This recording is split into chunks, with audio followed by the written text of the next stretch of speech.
What is Git?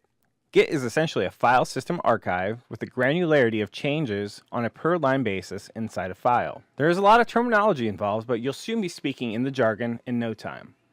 The whole utility of Git is to track changes on your local machine and be able to share these changes with your teammates. Changes can be new files, deleting files, renaming files and folders, a single line change, a single character change, or a bunch of changes all over a file.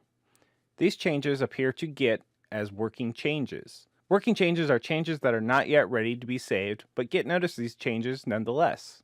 Oftentimes you'll need to exclude some files from what Git can see, otherwise known as tracking. For this we'll use the gitignore file. Some examples include compiled files or third-party dependency files sourced from NuGet.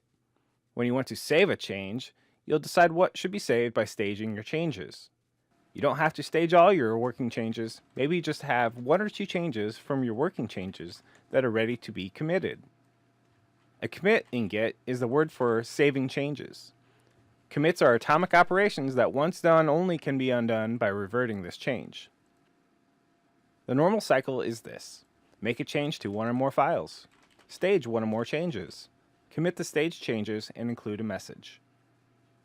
Your commits get stacked on top of each other in a history.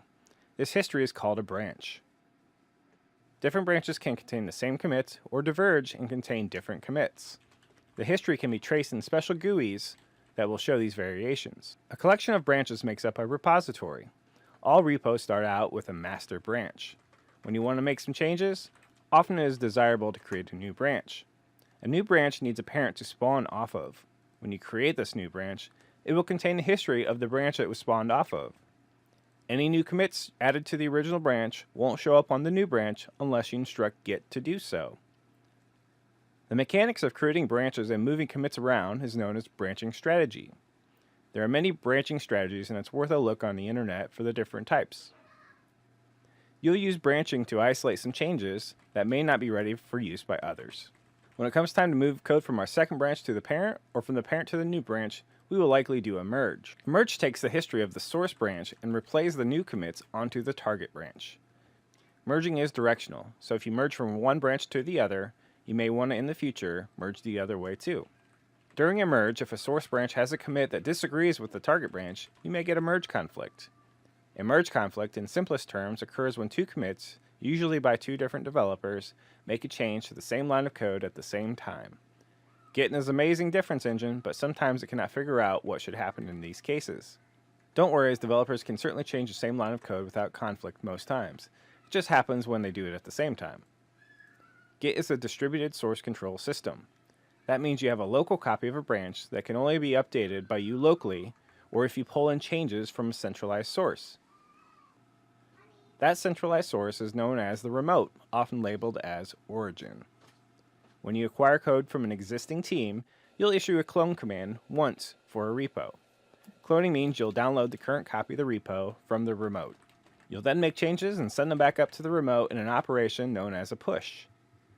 Other developers can then pull in your changes, and then they push theirs back to the remote.